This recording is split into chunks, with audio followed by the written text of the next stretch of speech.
जी आपण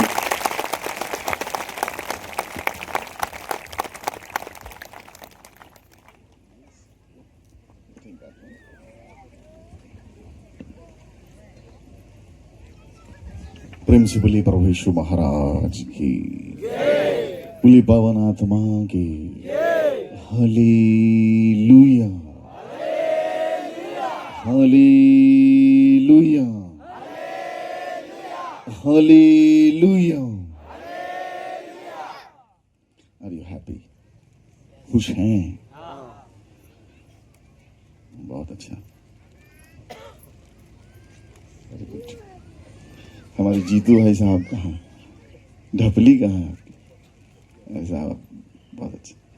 अच्छा सुनिए, आप लोग बड़े भाग्यशाली हैं। हमारे लिए वैसे भाग वाग होता नहीं, हमारे ऊपर कृपा होती है। कल मैंने बताया था, नीचे वाली ताली अभिनेताओं और नेताओं के लिए होती है, और ऊपर वाली ताली ऊपर वाले।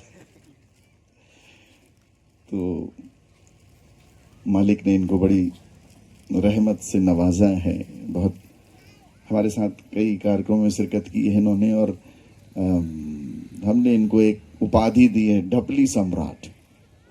जोर से ताली बजा दीजिए।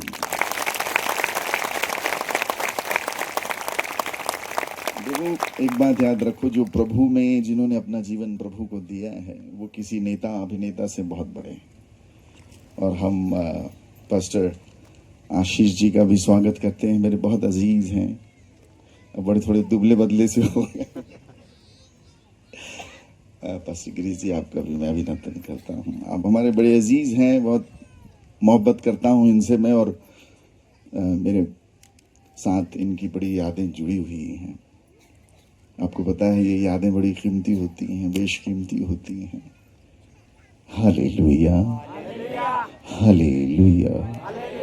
बोलिए प्रभु यीशु महाराज की, परम पिता की, आज के आनंद की। क्या बात है, प्लीज एक गीत गाएंगे हम लोग। अच्छा देखो, समय बड़ा भागता है भाई। ये घड़ी टिक टिक टिक टिक करती, ना खुद टिकती ना हम लोग को टिकने देती है, भाग रही है। लेकिन आज ये जो समय है, इसकी यादें अमर होंगी और हमारे जहन में, हमारे ख्यालों में हमेशा जिंदा रहेंगी। ये पल, इसको संजो लीजिए अपने हृदयों में। और हम एक बार हाजिरी लग जाए यीशु के। मैं इनको सिखा देता हूँ। देखो, कई बार हमको म्यूजिक की जरूरत नहीं पड़ती है, हमारी आवाज और हमारी 10 तार वाली सारंगी पर्याप्त होती है कि नहीं होती? हेलो, होती है पक्का? जाग के बैठेंगे कुछ मिलेगा। और मैं बड़ा शुक्रगुजार हूं, आप बड़े शिद्दत से बैठते हो। बिल्कुल पिन ड्रॉप साइलेंट था कल, था कि नहीं था? हमें लग रहा था कि मैं ही भरूं कि और कुछ है भी कि नहीं।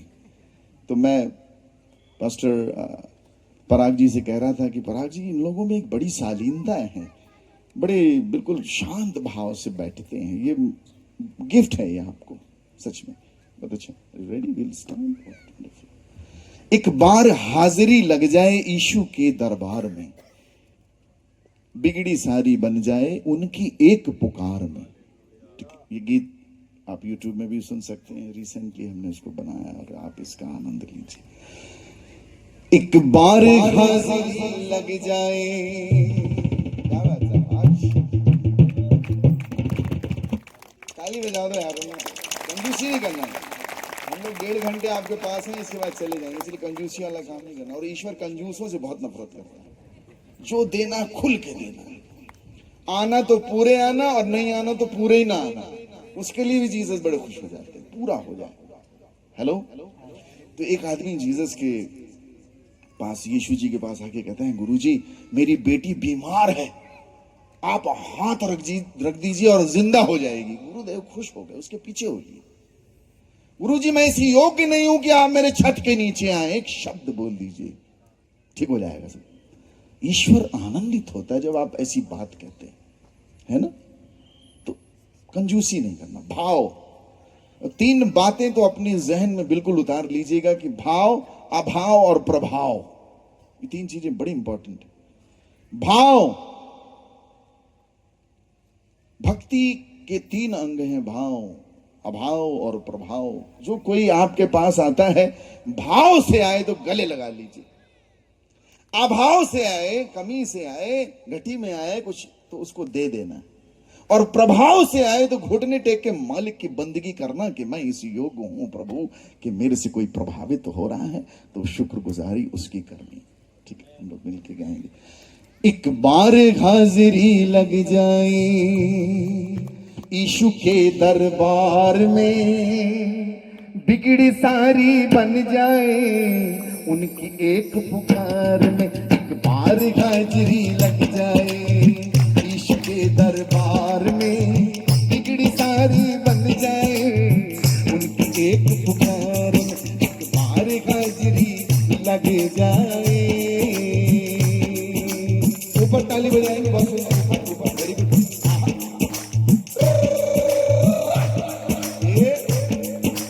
4 दिनों का मुर्दा लाजर कब्र में बंद पड़ा था। 4 दिनों का मुर्दा लाजर कब्र में बंद पड़ा था। रोती मरियम और मार्था, मातम बहुत बड़ा था। मरियम और मार्था, मातम बहुत बड़ा था। बहुत सुंदर, एक साथ ताली। 4 दिनों का मुर्दा लाजर कब्र में बंद पड़ा था। रोती मरियम और मार्था, मातम बहुत बड़ा था।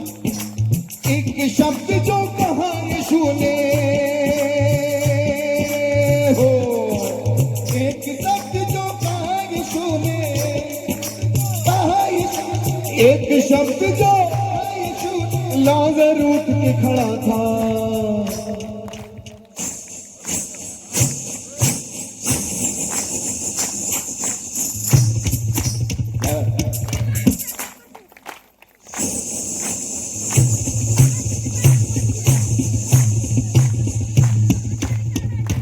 एक शब्द जो कहा यीशु ने,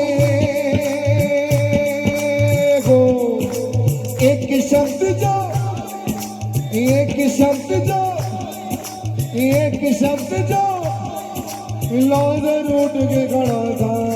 मौत भी सजदा करती है, ये मौत भी सजदा करती है सच्ची सरकार में। बिगड़ी सारी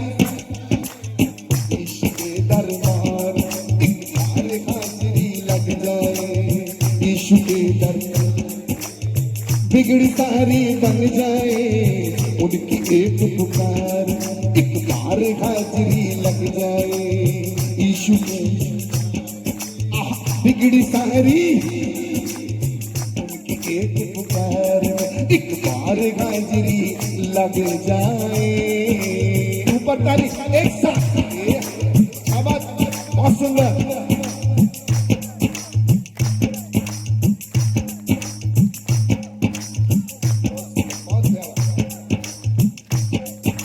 नैया डगमग डोल रही थी जब आया तूफान। नैया डगमग डोल रही थी जब आया तूफान। बिजली चमकी लहरें लपकी, बिजली चमकी लहरें लपकी, चेले थे हैरान।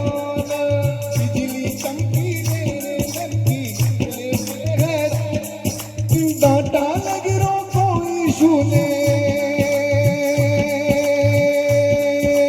हो डांटा नगरों को यीशु ने, डांटा नगरों को यीशु ने, डांटा नगरों को यीशु ने, डांटा नगरों को यीशु। शांत हो गया सब उफान।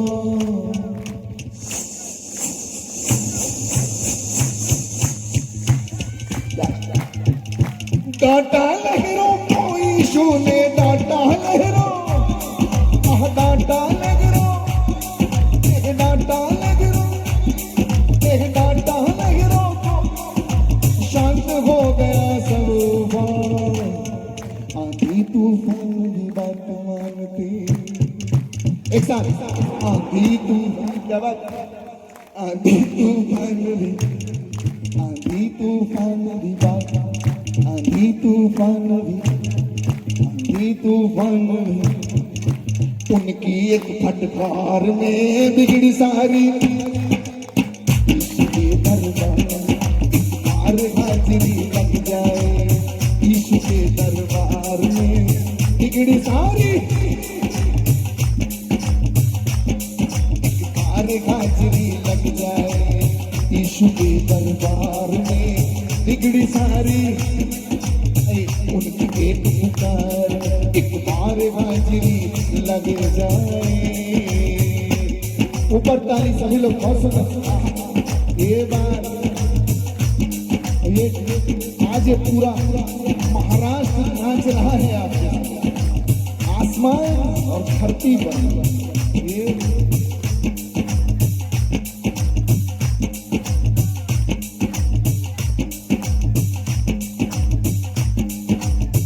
अबला को मारते लाए धर्म के ठेकेदार,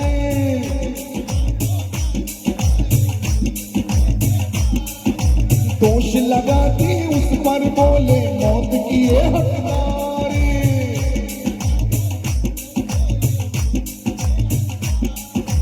यीशु बोले वही सजा दे हो, यीशु बोले यीशु बोले यीशु बोले वही सजा नहीं है गुनहगार।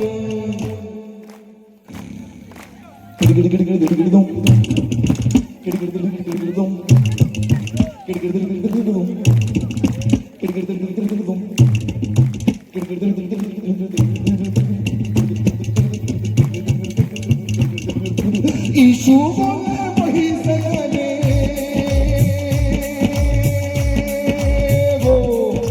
यीशु बोले यीशु बोले जो नहीं है गुनहगार। पापी भी अवसर पाए, पापी भी अवसर पाए, उनकी निर्मल धार में बिगड़ी सारी बन जाए, हाजिरी लग जाए, यीशु के दरबार में बिगड़ी सारी बन जाए, हाजिरी लग जाए, हाजिरी लग जाए,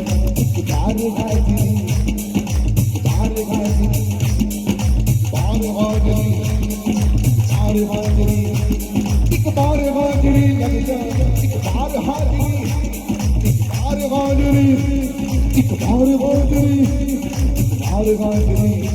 एक बार हाजिरी एक बार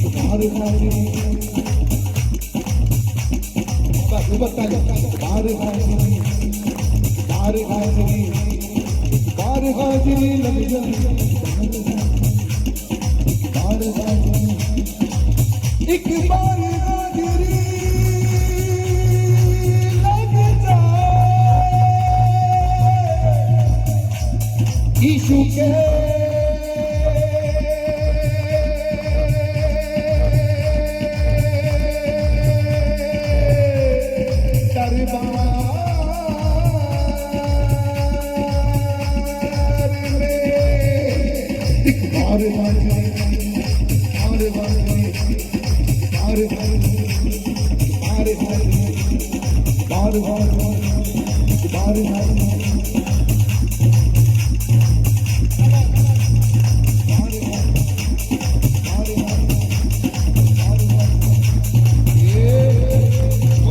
महाराज की परम पिता की पावन आत्मा की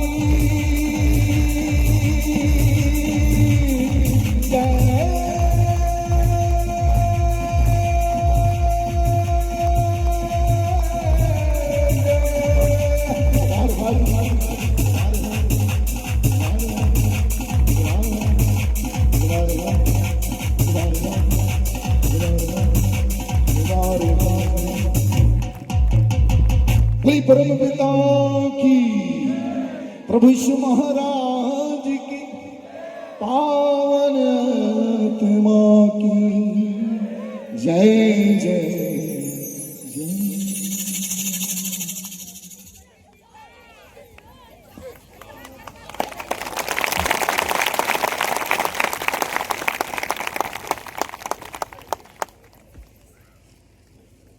संत लूका अध्याय 2 उसके 14वें श्लोक में कहता है, ईश्वरायोर्लोकेषु भूयान महात्मा कीर्तनम शांतिर्भूयात पृथिव्यांचा प्रीति पात्राणि मानवा।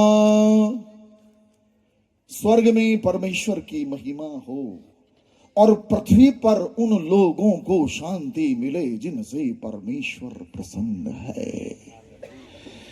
आपसे प्रभु प्रसन्न है और आपको शांति मिले।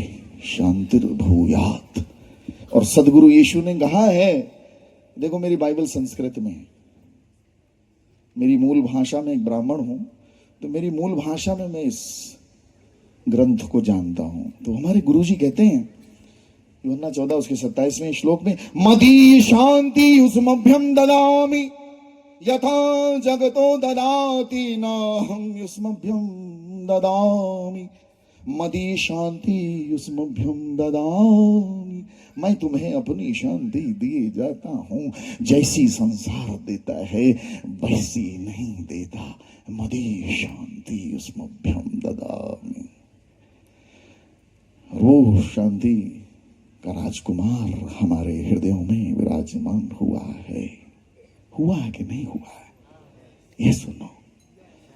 जब वो मिल जाता है उसके बाद किसी चीज की तमन्ना या चाहत या जरूरत नहीं पड़ती, है ना? है कि नहीं रे? Hallelujah, hallelujah. अच्छा, एक बात बहुत इंपॉर्टेंट है। पास्टर जी मुझसे कह रहे थे अपनी साक्षी सुनाइएगा। हम लोग आपकी साक्षी सुनना चाहते हैं। कल हम प्रभु के वचन में थे, कुछ गहरी बातों में डूब गए थे और बड़ी सुंदर बात कही कि सतगुरु हमसे रीझ करी कहा एक प्रसंग, बरसा बादल प्रेम का और भीज गया सब अंग। तो उसके ऐसे मोहब्बत की, प्यार की बारिश होती है, उसमें अंग अंग भीजता है। सतगुरु की महिमा अनंत, अनंत किया उपकार, अनंत नैन उघाड़िया अनंत दिखावन हार। एक नेत्र नहीं है मनुष्य के, 2 नेत्र नहीं है, असंख्य नेत्र हैं और उन नेत्रों को खोलने का काम सतगुरुदेव करते हैं। इसलिए यीशु ने कहा, आम जगतो ज्योतियो मामानुगच्छति सा नैवांधकारे ब्रजिष्यत्यपि तु जीवन रूप मालोक्यम प्राप्स्यसि। मैं संसार की ज्योति हूं, मेरे पीछे चलने वाला अंधकार में नहीं भटकेगा परंतु जीवन की ज्योति प्राप्त करेगा। ये साधारण शब्द नहीं है प्रियो, उस्ताद की अनूठी वाणी है। अगर आप के हाथ में कट लग जाए, चोट लग जाए, एक बड़ा गहरा घाव हो जाए, आपके पास 3 ऑप्शन हैं। या तो आप दर्जी के पास चले जाओ कि भैया सिल दो इसको, सिल देगा, वो धागा होता है उसके पास, मोच, ये जो दर्जी है, जो टेलर जिसको बोलते हैं यहाँ पर। और दूसरा है मोची, वो भी सिल देगा। और तीसरा है डॉक्टर। दर्जी के पास चले जाओ या मोची के पास चले जाओ या डॉक्टर के पास, कौन से व्यक्ति के पास जाना चाहोगे? क्योंकि वो एक्सपर्ट है, उसका ज्ञाता है, उसमें एक्सीलेंसी है। हम सिद्ध के पास जाना चाहेंगे, हमें पता है। आपको पता है हमारे यहाँ एक व्यक्ति था और उसने सुबह उठ के देखा उसकी एक टांग नीले नीले रंग की हो गई। उसको बड़ा आश्चर्य लगा, नीला नीला क्या हो गया मेरे पैर में? डॉक्टर साहब के पास गया, वैद्य के पास गया, वैद्य ने देखा, उसने कहा तेरे पैर में जहर चढ़ रहा है, काटना पड़ेगा नहीं तो तू मर जाएगा। उसके पैर को काट दिया गया। कुछ दिन बाद सो के उठा, देखा दूसरा पांव भी नीला नीला। वैद्य के पास गया, वैद्य ने देखा, बोले तेरी दूसरी टांग में भी जहर चढ़ रहा है, मर जाएगा तू यदि तेरी टांग नहीं काटी गई। मरता क्या ना करता, उसने दूसरी टांग भी काटने का आदेश दे दिया और दोनों में नकली पांव लगा दिए गए। कुछ दिन बाद उसने सुबह उठ के देखा, उसके दोनों नकली पांव नीले नीले रंग के। बड़ा हैरान, उसी वैद्य के पास गया। वैद्य ने बड़े ध्यान से देखा, अपने माथा पकड़ लिया, बोले अरा रा रा रा रा रा रा, तेरी समस्या अब समझ में आई, असल में तेरी लुंगी से रंग निकल रहा है। लेकिन दोनों टांगे कट गई। गलत व्यक्ति के पास जाएंगे, टांगे कट जाएंगी, जीवन बर्बाद हो जाएगा। हम बड़े सौभाग्यशाली हैं कि हमको एक अच्छा पथ प्रदर्शक मिला है। प्रभु यीशु कहते हैं, भेड़ों का द्वार मैं हूं, सच्चा चरवाहा मैं हूं, और सच्चा चरवाहा अपनी भेड़ों के लिए अपने प्राण देता है। हमारे गुरु ने हमारे लिए अपने प्राण दिए, अपनी जिंदगी दी है। ये अनूठी बात है, बड़ा अनूठा है। प्रियो अजीजों, ये सत्य जब आप पर प्रकट होगा, गुरु जब नाजिल होता है, जब गुरु प्रकट होता है, सारे अंधकार मिटते हैं। ये सारी जो पागलपंती है खत्म हो जाती है। और यीशु को पाने के बाद वास्तव में कुछ पाने लायक बचता ही नहीं है। हालेलुया। बोले प्रभु यीशु महाराज की, परम पिता की, पावन आत्मा की हालेलुया, हालेलुया। मैं बहुत छोटा था, अपने पिताजी से पूछा, पिताजी मेरा गुरु कौन है? मेरे पिताजी चीफ अकाउंटेंट ऑफिसर थे मध्य प्रदेश में, माँ मेरी प्रिंसिपल रही, और बड़ा भक्ति का माहौल। मेरे पिताजी जब छुट्टी होती थी तो बढ़िया अपने ध्यान में बैठते थे। मुझे भी लगा कि क्या करते हैं, बहुत छोटा था मैं।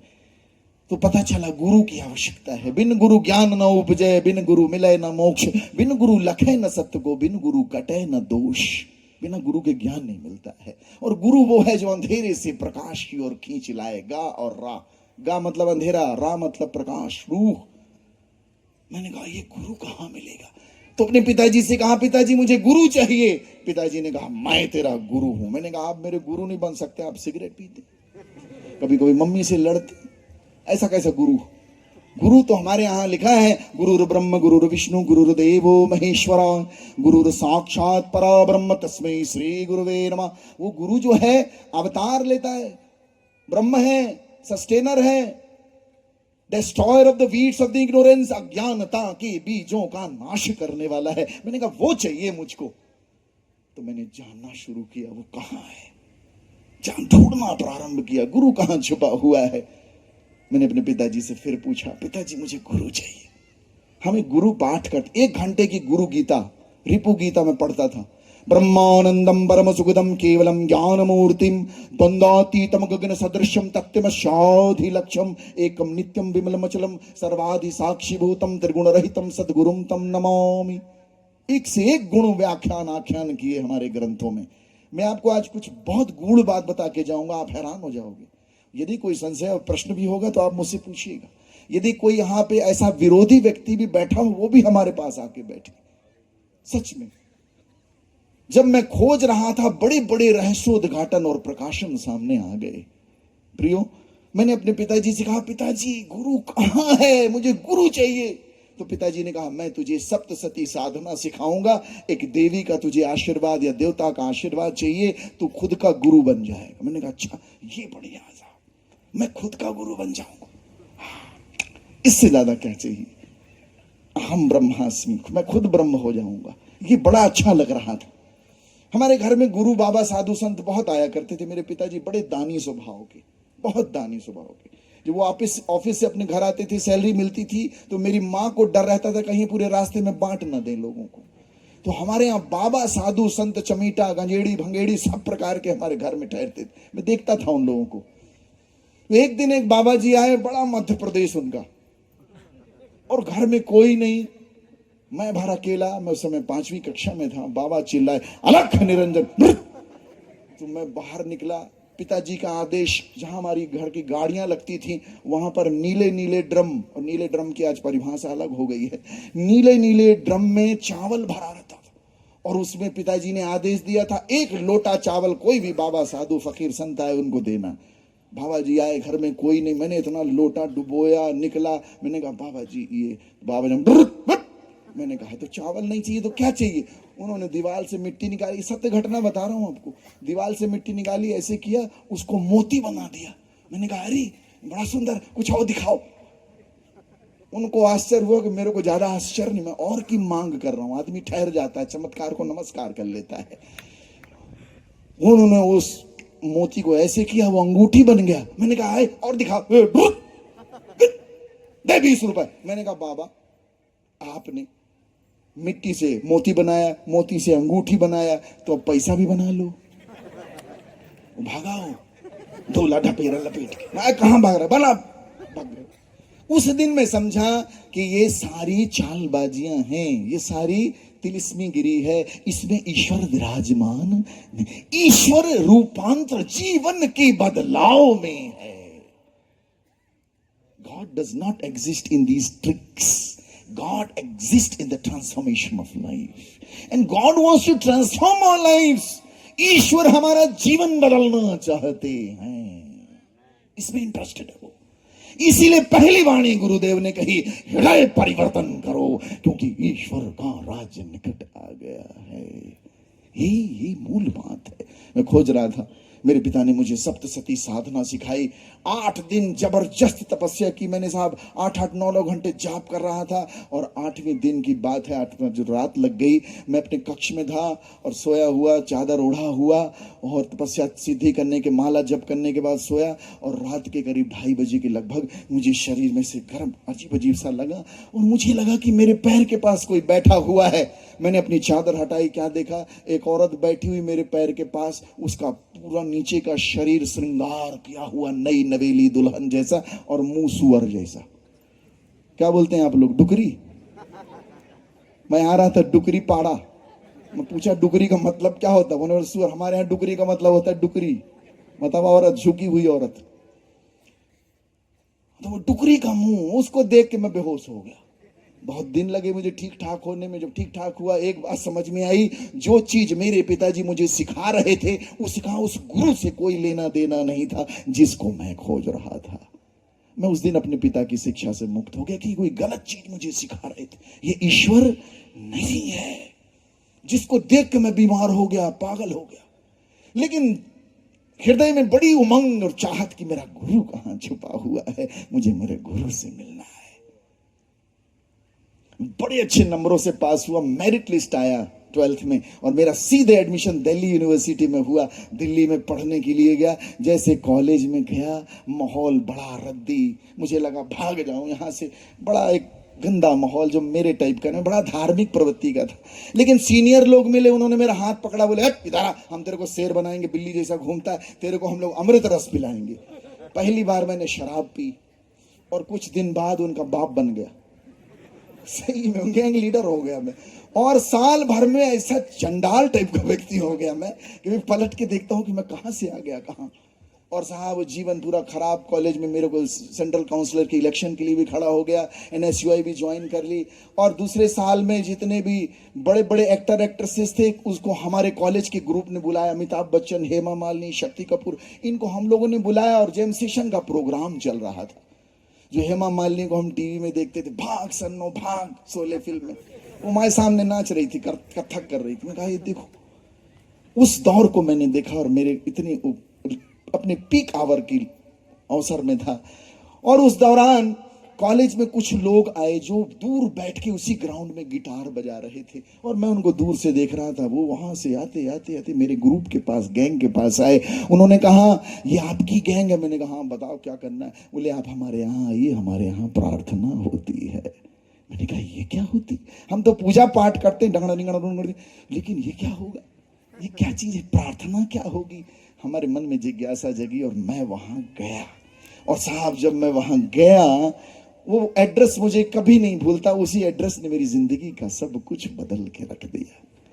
और जैसे मैंने अंदर गया, देखा ऐसे काफी सारे लोग, जवान यूथ कॉलेज के, सारे एक साथ बैठे हुए, और एक गीत इंग्लिश में गा रहे थे, seek ye first the kingdom of God and his righteousness and all these things shall be added unto you। पहले परमेश्वर के राज्य और उसकी धार्मिकता की खोज करो, तो यह सब कुछ तुम्हें अपने आप ही मिल जाएगा। ये गीत चल रहा था। मुझे कुछ ज्यादा समझ में नहीं आया। सब कुछ खत्म हुआ 2 घंटे बाद और सब लोग आपस में मिलने लगे, कोई चाय, कोई कॉफी, कोई स्नैक्स, कोई कोका कोला दे रहा, और मुझे एक बड़ी अनूठी तरंग महसूस हुई जो मैंने अपने बचपन से कभी महसूस नहीं की थी। एक अनूठा प्यार, एक अनूठी शांति। मैंने कहा इन लोगों में कुछ है। मेरे कॉलेज के लोग इतने दुष्ट हैं, मेरे मित्रगण गाली दे दे के ग्रीटिंग करते हैं, लेकिन इनमें कुछ अनूठा है, ये कुछ है इनके अंदर। और जो मैं ये सोच रहा था, मेरे मन में ख्याल आया कि काश कि मैं इनसे पहले मिल लेता तो मैं इतना बर्बाद नहीं होता। मैं कितना साधु संत बन के आया था दिल्ली में, ये सोच रहा हूं। इतने में एक व्यक्ति आए, बोले आप पहली बार आए हैं, ये छोटा सा गिफ्ट आपके लिए। ये 26 साल से ये गिफ्ट मेरे पास में, इसके लिए ताली बजा दीजिए। यही गिफ्ट है, 26 साल से लेके चल रहा हूं साहब, कभी नहीं छोड़ा इसको। हालेलुया। आपको पता है प्रियो, और जैसे ही मैं इसको लिया, बड़ा मेरे को लगा कुछ तो बड़ी अनूठी चीज होगी। मैं अपने कक्ष में आया और शाम को मैं शराब पीता था। मेरे पिताजी माताजी इफरात पैसा मुझको भेजते थे, कोई कमी नहीं। आशीष जी आप मेरे माता पिताजी से मिल चुके हैं। और आपको बताएं प्रियो, मैं उस शाम को, सुनिएगा इस बात को जाग के कि ये मेरे हृदय की एक अनूठी अनुभव की बात है जो आपसे साझा करने आया। इसको मैंने खोला और जैसे खोला कि पढ़ूं इसमें क्या लिखा है, जैसे खोला एक काली चादर मेरे सामने आई और ये पुस्तक मेरे हाथ से गिर गई। मैंने कहा ये क्या था यार। हाँ, फिर मैंने इस पुस्तक को उठाया, फिर खोला, वो फिर चादर आई। 3 बार ऐसा हुआ, मैं डर गया। मैंने कहा लगता है जादू टोना वाली पुस्तक उठा लाए, फेंको इसको। लेकिन हम ब्राह्मणों में एक कागज का छोटा सा टुकड़ा भी हम नहीं फेंकते, हम इसको भी भगवान मानते। मैंने कहा नहीं नहीं, ये कोई पुस्तक है, इसको फेंकेंगे नहीं। और सुबह होने की प्रतीक्षा की मैंने, बड़ी भोर में 5 बजे उठा, पन्नी में इसको डाला, डरते हुए इसे लेके भागा मैं। भैया ये इसमें कौन सा देवता, कौन सा भगवान घुसा है। मेरी आंख अंधी हो गई और मैं उस जगह पे पहुंचा। घंटी बजाया, जैसे घंटी बजाया, 16 number SFS flat, Mukherjee Nagar, Batra cinema के सामने। वो एड्रेस मेरे को बिल्कुल रटा हुआ। जैसे घंटी बजाया, वही व्यक्ति दरवाजा खोला जिसने पुस्तक मेरे हाथ में सौंपी थी। उन्होंने मेरा चेहरा देखा, पसीना से लथपथ। वो बोले क्या हो गया, अंदर आइए, क्यों घबराए हुए। मैंने उनको नहीं बताया कि मेरे साथ ऐसा हो रहा, लेकिन वो समझ गए। उन्होंने कहा बैठिए, ठंडा पानी पिलाया। उन्होंने कहा क्या हुआ। मैंने कहा इसके अंदर क्या है। उन्होंने कहा इसके अंदर परमात्मा है। मैंने कहा कैसा परमात्मा है। उन्होंने कहा ऐसा परमात्मा है कि आज से बहुत साल, 100 साल, कई सैकड़ों वर्षों पूर्व की घटना है। शद्रक, मेशक और अबेदनगो नाम के परमात्मा के 3 महान भक्त थे। राजा ने उनको आग में डाल दिया। जब वो आग में थे, चौथा व्यक्ति आकर उनको बचा लिया। उन्होंने कहा जानते चौथा आदमी कौन। मैंने कहा नहीं मालूम, आप बताइए। उन्होंने कहा कुछ तो पता होगा। मैंने कहा मुझे नहीं पता। उन्होंने कहा इसका नाम यीशु मसीह है। मैंने कहा ये कब पैदा हो गए, ये कौन सी खेत की मूली और कब पैदा। बोले ये इस घटना के बाद पैदा हुई। मैंने ऐसे कैसे हो सकता है। उन्होंने कहा ये सदगुरु है, सच्चा गुरु है। जैसे उन्होंने कहा, से मेरे को कोई मेरे बचपन में ले गया और मैं ट्रांस हो गया। और मैं देख रहा हूं, मैं अपने बाप के सामने, पिताजी के सामने खड़ा होकर बोल रहा हूं पापा मुझे गुरु चाहिए, पिताजी मुझे गुरु चाहिए। और मैं ये बोल रहा हूं, खड़ा हूं, एकदम 1 सेकंड में वापस आ गया। मैं रोने लगा। मैंने कहा सर इसका मेरे साथ कोई जोड़ है, मुझे और बताइए इनके बारे में। 8 घंटे उस व्यक्ति ने मुझे इस पुस्तक में छुपे हुए गुरु के बारे में, जिसका नाम यीशु मसीह है, 8 घंटे बताया। और 8 घंटे तक मैं रोता रहा, क्योंकि ये वही गुरु था जिसके बारे में मैं अपने बचपन में अपने पिता से पूछ रहा था कि गुरु कहाँ है। एक एक बात। हमारे यहां कहते हैं अखंड मंडलाकारं व्यापितं येन चराचरं तत्पदं दर्शितं येन तस्मै श्री गुरुवे नमः। Guru is beyond space, matter and time. That Guru I absolutely salute. Space, matter और time से परे है। और साहब मैं धीरे धीरे शनै शनै उस व्यक्ति से मिलने लगा। मेरा जीवन रूपांतरित होने लग गया। और लेकिन एक घटना थी कि मैं इसको पढ़ नहीं पाता था। इसको खोलूं और वो चादर मेरे सामने आए। लगभग 40 दिन तक ये व्यक्ति मेरे को प्रभु यीशु की कथा सुनाने लग गए और मैं कथा सुनता था, बड़ा आनंद आता था। मैं उनसे जाके बोलता, मैं अपने आपके घर के इस कलीसिया के बर्तन धो दूंगा, कुर्सियां साफ कर दूंगा, मुझे आप यीशु जी के बारे में बताइए। और एक एक बात, एक एक चीज जब वो बताते, मेरा हृदय रोमांचित होता, क्योंकि वही गुरु था जिसके बारे में मैं अपने पिता से पूछ रहा था। आपको पता है प्रियो, एक बात जिसको लेकर मैं बहुत समय तक रोता रहा, जिसके बारे में लिखा है यूहन्ना अध्याय 13 में, सतगुरु यीशु अपने चेलों के पैर धोते हैं। मैं जिस कम्युनिटी और समाज से आता हूं, वहां पर कोई भी गुरु अपने चेलों के पैर नहीं धो सकता, चेले गुरु का पैर धोते हैं। और मैं घंटों रोता रहा कि गुरुदेव आन मिले हो, लेकिन ये चादर न हटे। एक प्रभु के दास आने वाले थे। इस प्रभु के दास ने कहा, एक प्रभु के दास साउथ कोरिया से आ रहे हैं, वो पवित्र आत्मा के बारे में बताएंगे। पवित्र आत्मा को इंग्लिश में क्या बोलते हैं? होली स्पिरिट। तो मैंने कहा अच्छा, हमारी बहन लोग नेल पॉलिश स्पिरिट से हटाती हैं, ये होली स्पिरिट है, कुछ हटाएगा, स्पिरिट हटाएगा कुछ। वहां गए, पीछे बैठे हुए, सबसे पीछे बैठा हुआ एकदम, और इस पुस्तक को पकड़ के बैठा हुआ, पढ़ नहीं पा रहे हैं, पकड़ के बैठा हुआ। और मुझे डर कि कहीं कोई कुछ मुझसे पूछ न ले, मुझे कुछ आता जाता है नहीं, पीछे बैठा। और जैसे वो प्रभु के दास खड़े हुए, उन्होंने कहा, I will pray and the Holy Spirit will touch you. मैं प्रार्थना करूंगा और पवित्र आत्मा आपको छुएगा।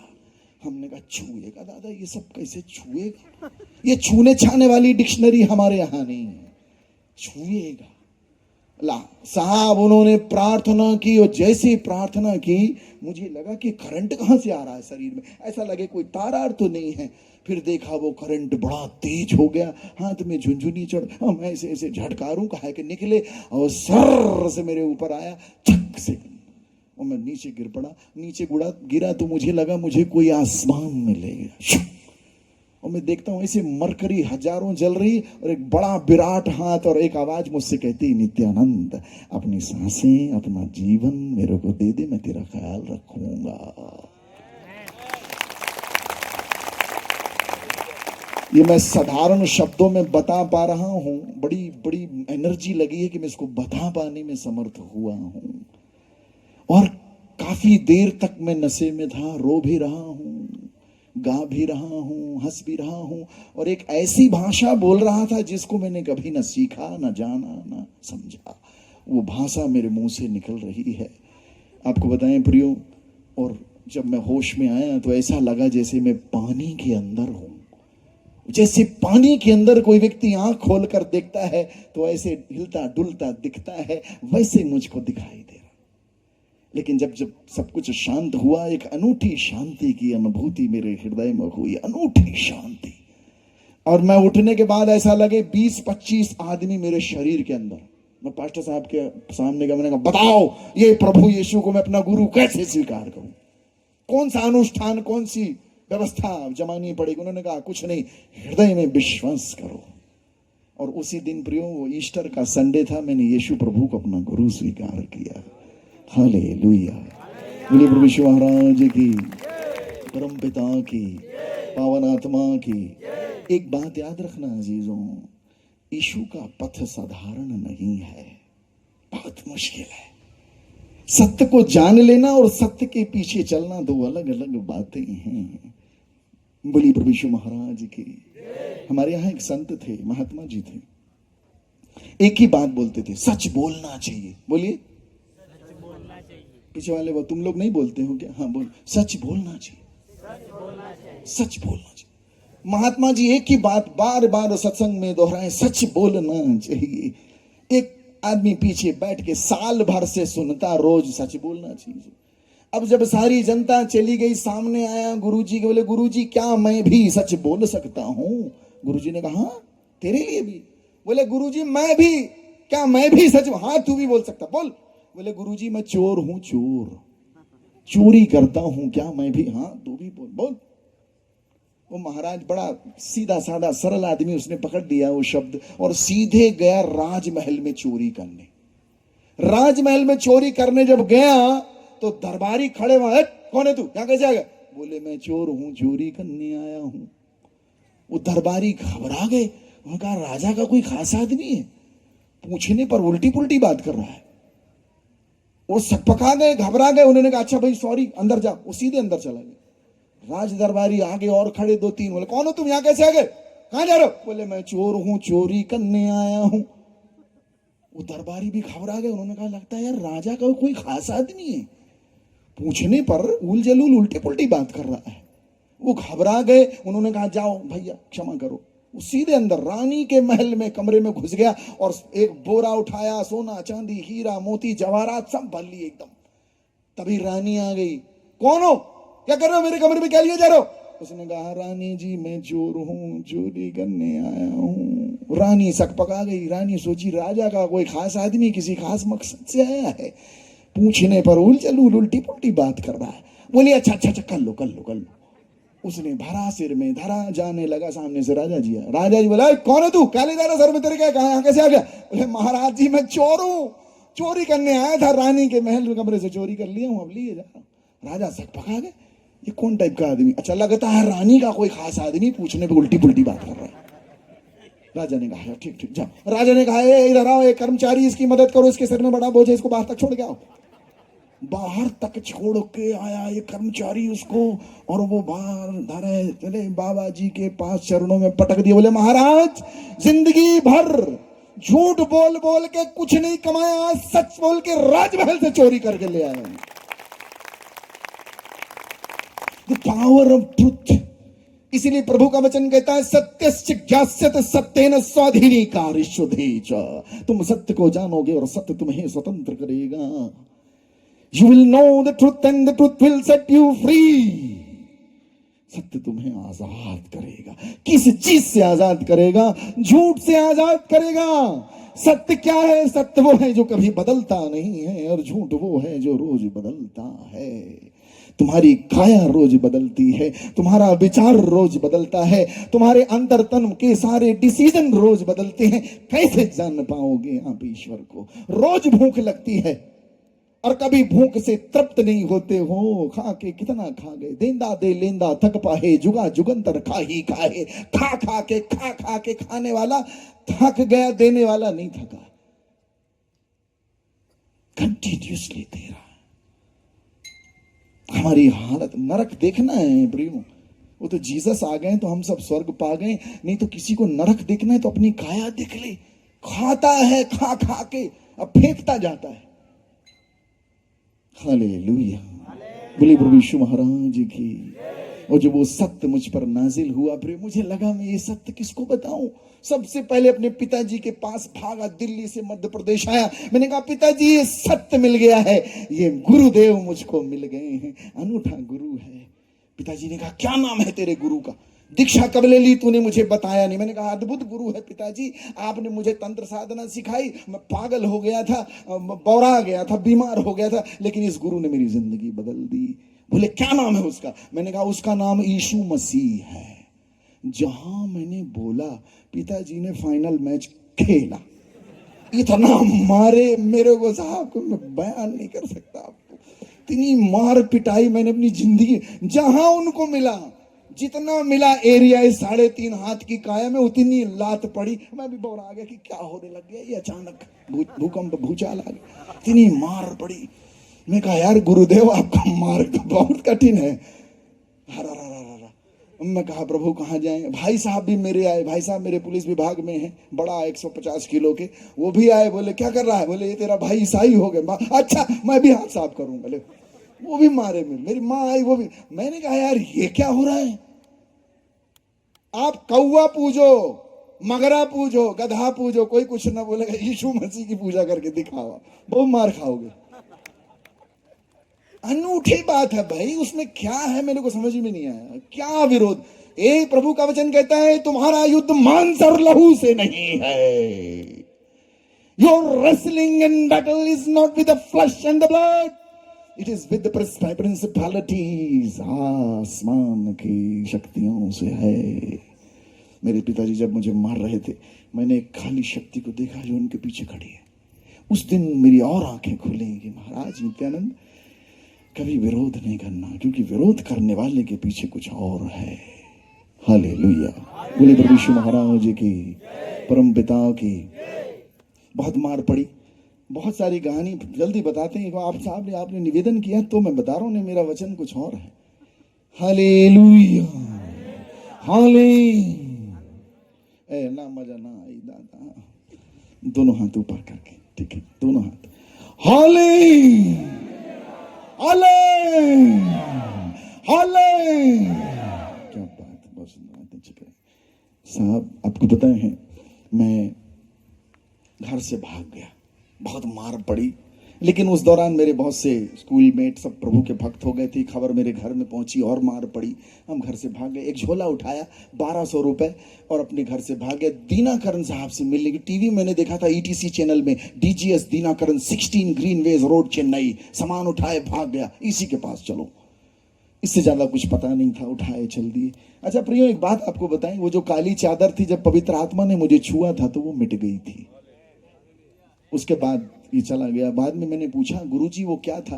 तो मेरे को गुरु ने कहा कि बेटा ये जो सिद्धि कर रहे थे, किसी सिद्धि में किसी आसमानी ताकत को सिद्ध कर रहे थे, उसी ने तेरी आंखें बंद कर रखी थी। हालेलुया, बोलिए प्रभु यीशु महाराज की। मैंने भाग गया अपने घर से दूर और डीजीएस दीनाकरण साहब से मिला। वो जिंदा थे उस समय। उन्होंने प्रार्थना की, उनके लोगों के पास में 1 साल था। 1 साल बाद प्रभु ने मुझसे कहा, जा उत्तराखंड में तेरे लिए कुछ है। और साहब मैं उत्तराखंड में पहुंचा, पुलिस ने मुझे दबोचा, बहुत बड़ा इनाम मिल गया। घर लेके आई पुलिस मेरे को, मेरे जीजा और बड़े भाई साहब मेरे को रगड़ते हुए गाड़ी में धर के घर लेके आए और अंदर बंद कर दिया। और 3 दिन तक मुझे पता ही नहीं, ना हो तो सब बल्ब सब बाहर निकालिए, पूरा अंधेरा, नीचे से खाना आ रहा मेरा। और तीसरे दिन बाहर निकाल के सारे परिवार के रिलेटिव सब आए। कुछ तो ये देखने आए कि मर गया कि जिंदा, 1 साल से इसका पता नहीं। और मेरे को सामने कुर्सी में बिठा के पूछते हैं, हाँ यीशु मसीह के पीछे क्यों चलना चाहते हो? मैंने कहा मैं कहाँ जा रहा हूं, उसके पीछे वही लिए जा रहा है। छोड़ो यीशु मारे, मैं कहाँ पकड़ा हूं, वही पकड़ा। हट, बस बकवास कर। अब साहब मेरे को उन्होंने कहा तुमको छोड़ना होगा। मैंने कहा, ना मृत्यु, न जीवन, न स्वर्गदूत, न अपदूत, न वर्तमान, न भविष्य, न स्वर्ग की शक्ति, न पाताल की और न कोई अन्य श्रेष्ठ वस्तु मुझे परमेश्वर के उस प्रेम से अलग कर सकेगी जो मेरे प्रभु यीशु मसीह में है। मेरे बड़े भाई और जीजा जी दोनों खड़े हुए। भाई साहब ने उससे पूरा उठाया, मेरे को रिवॉल्वर निकाली, गोली मार देंगे तेरे को, यीशु यीशु रटता है। तो मैंने कहा, सुनो तुम ये बोलते हो तो ये जानोगे कि मेरा गुरु कौन है। और डर गए, पटक छोड़ दिए मेरे को। और मैं उठा, मैंने कहा, नित्यानंद भाग ले यहाँ से, पता चला सही में न मार दे, होशियारी में न रहे। मैं साहब जल्दी से भगा, अपने कमरे में गया, दरवाजा खोला, जिस कमरे में बंद था मैं उसको बंद कर लिया अंदर से, कि कहीं ये मेरे को कूटे ना। पहले कूट चुका था बहुत। तो मैं अंदर घुस गया और रात भर प्रार्थना, है प्रभु मेरी इज्जत रखियो लाज मोरी। वहीं पे गाना लिखा था मैं कि प्रभु जी रखियो लाज मोरी। अब साहब मैं प्रार्थना, रात 2:30 बजे रात के, अब सारे मेहमान, पूरा बड़ा घर, 14 कमरे हमारे घर में, ऊपर नीचे सारे ठहरे हुए। बीच वाले कमरे में जहां जीजा जी, मामा और बड़े भैया तीनों सो रहे, बड़े बिस्तर में एक जोर से हल्ला हुआ। वाह वाह। अब हम लोग सोचे, मैं सोचा, सबने सोचा कि घर में कोई चोर घुसा है, किसी की गर्दन काट रहा। इतनी जोर से जैसे मुर्गा कटता है, पका पक पक पका पक, ऐसे लगे कि कोई किसी की गर्दन ही काट रहा है। मुर्गा बोलता है, क्या मालूम आपको, पक पक पक पक पका के खाओ, काट के न खाओ, पक पक पक पक पका के खाओ। हालेलुया। अब साहब वो ऐसा लगे कि वो कोई किसी की गर्दन काट रहा है। हम भागे, हम भी अपना दरवाजा ऐसे ऐसे किए तो हमारा दरवाजा खुल गया। अब धड़बड़ सब लोग उतर के उस कमरे में भागे। न जाने कब से 50-55 लोग उस दिन घर में ठहरे हुए थे। सब भागे उस कमरे की ओर। और जब लाइट चालू की तो क्या देखते हैं, मेरे जीजा जी और बड़े भाई साहब एक दूसरे की गर्दन पकड़े हुए वाह वाह वाह वही चिल्ला रहे, और मेरे मामा उनको अलग करने में लगे। बड़ी मुश्किल से की, तब सब लोग मिलके उनको अलग किए। बड़ी मुश्किल से उन्होंने एक दूसरे की गर्दन छोड़ी, वो तो मारे डाल। जब वो छुड़ाया उनको, मुझे आज भी वो शब्द याद है, मेरे पिताजी ने चीख के उनको कहा कि नशा किए हो, गांजा पिए हो, क्या कर रहे हो, रात के 2 बजे एक दूसरे का गला क्यों दबा रहे हो? तो जब वो होश में आए, मेरे को देखे, बोले ये कर रहा है सभी जादू टोना। और मैं कहा मैं नहीं। मेरी माँ ने कहा तू बाहर कैसे आ गया? मैंने कहा पता नहीं। अब साहब सब मेरे को देख के भागे। वो हम कुछ नहीं बोले, तुम्हारे गुरु। मेरी माँ ने कहा बेटा अगर तेरा भगवान देवता नाराज हो गया है तो कुछ नारियल और चढ़वा ले। और मेरे परिवार के लोगों ने कहा भैया हमने नहीं बोल। फिर उस दिन की तिथि और आज की तिथि मैं आपको बताऊं, मेरे माता पिता भी गुरु के बड़े अनन्य भक्त हैं। हालेलुया, बोली प्रभु यीशु महाराज की। मेरे मामा मेरे पास आए, बोले बेटा इनकी चीख चिल्लाहट के पहले एक व्यक्ति को मैंने देखा था, सफेद कपड़ा पहने बिजली जैसा चमकता, क्या तेरा गुरु है वो? मैंने कहा हाँ। और बहुत सालों बाद जब उनके घर गया तो एक क्रूस लगा के उसकी पूजा करते हुए दिखाई दी। साहब ये बड़ी अनूठी बात है, यीशु मसीह सही में जिंदा है, ऐसे नहीं हम उनके पीछे। मैं आईएएस की तैयारी करने दिल्ली गया था, कभी नहीं सोचा था कि साधु बन जाएंगे और अपने देश के लिए, अपने समाज के लिए, अपने कुटुंब के लिए एक चोला पहन के सेवा करेंगे। वो है और अपने कार्य कर। यीशु मसीह कहते हैं मैं और मेरा पिता अभी भी कार्यरत हैं। Me and my father are still working. आपके जीवन में, मेरे जीवन में, वो पंडित जी बैठे हुए हैं, उनके जीवन में भी उन्होंने काम है। तिवारी जी हैं। और हम लोग ईसाई नहीं बन गए हैं, हम यीशु के अनुयायी बन गए हैं। कहीं भी इस ग्रंथ में ईसाई शब्द है ही नहीं। एक ही बात कही है प्रभु ने। परमेश्वर का वचन कहता है, वाणी कहती है, परमेश्वर आत्मा है और वो चाहता है ऐसे आराधक भक्त जो उसकी आराधना आत्मा और सच्चाई से करें। वो भक्त चाहता है, he wants the devotees। भक्त चाहता है। उसने कहा सारे संसार में जाओ, सब प्राणियों को मेरा चेला बनाओ। हम डिसाइपल हैं, उसके चेले हैं। बोली प्रभु यीशु महाराज की, परम पिता की, पावन आत्मा की। Hallelujah, hallelujah. हम प्रभु के वचन में चलते हैं जो इंपॉर्टेंट है। वाणी इंपॉर्टेंट है। एक बार ताली बजाएंगे यीशु जी। देखिए बहुत सी बातें हैं और कोई भी साक्षी हमारी साक्षी नहीं है। No testimony is your personal testimony, every testimony is for the glory of God. हर एक साक्षी ईश्वर की साक्षी है, आपकी कोई साक्षी नहीं है।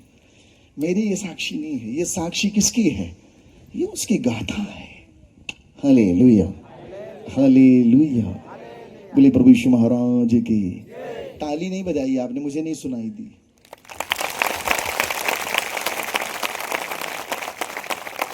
कल मैं एलीशा के बारे में और एलिया उनके गुरु के आख्यान को बता रहा था आपको। आज हम एक नए डायमेंशन में चलेंगे। प्रभु का ग्रंथ कौन कौन लेके आया है? गुरु जी की वाणी किसके किसका? नहीं, अपना वचन उठाएंगे हाथ में। How many of you brought the Bible? Okay, प्रभु का ये पंचम वेद है। सुनो, इसको पंचम वेद कहता हूं मैं। ये आखिरी वेद है। इसके वेद मतलब ज्ञान की पुस्तक, विद्या। और ये वेदना से निकल कर आई है, ऐसे नहीं है। ये वेद शब्द वेदना से बना है। ये पीड़ा से, बड़े संघर्षों से निकलकर आपके हाथ में आई है। हमेशा इसको होल्ड करिए जो आपको मुफ्त में मिल गया है। हालेलुया। मेरे साथ चलेंगे प्रभु के वचन में। दूसरा राजा, प्लीज गो विथ मी। उसका 13वां अध्याय, उसके 14वें श्लोक से 19वें श्लोक तक पराग जी पढ़ेंगे, शिद्दत से पढ़ेंगे। प्लीज बहुत ध्यान से सुनिएगा, ये वचन बड़ा इंपॉर्टेंट है। मैंने साक्षी दी है, कुछ गहरे वाक्य बोलकर जाऊंगा, समय का अभाव है। प्लीज। दूसरा राजा अध्याय 13 वचन 14 से 19। एलीशा को वह रोग लग गया जिससे उसकी मृत्यु होने पर थी। तब इज़राइल का राजा यहोआश उसके पास गया और उसके ऊपर रोकर कहने लगा, हाय मेरे पिता, हाय मेरे पिता, हाय इज़राइल के रथ और सवारों। एलीशा ने उससे कहा, धनुष और तीर ले आ। वह उसके पास धनुष और तीर ले आया। तब उसने इज़राइल के राजा से कहा, धनुष पर अपना हाथ लगा। जब उसने अपना हाथ लगाया तब एलीशा ने अपने हाथ राजा के हाथों पर रख दिए। तब उसने कहा, पूर्व की खिड़की खोल। जब उसने उसे खोल दिया तब एलीशा ने कहा, तीर छोड़ दे। उसने तीर छोड़ा। एलीशा ने कहा, यह तीर यहोवा की ओर से छुटकारे अर्थात आराम से छुटकारे का चिन्ह है, इसलिए तू अपेक में आराम को यहाँ तक मार लेगा कि उसका अंत कर डालेगा। फिर उसने कहा, तीरों को ले। और जब उसने उन्हें लिया तब उसने इज़राइल के राजा से कहा, भूमि पर मार। जब वह 3 बार मारकर ठहर गया, इससे परमेश्वर के जन ने उस पर क्रोधित होकर कहा, तुझे तो 5-6 बार मारना चाहिए था। ऐसा करने से तू आराम को यहाँ तक मारता कि उसका अंत कर डालता, परंतु अब तू उन्हें 3 ही बार मारेगा। हालेलुया। हालेलुया। अब मैं चाहूंगा एक वचन को उसके एकम्प्लीशन के लिए पढ़ेंगे।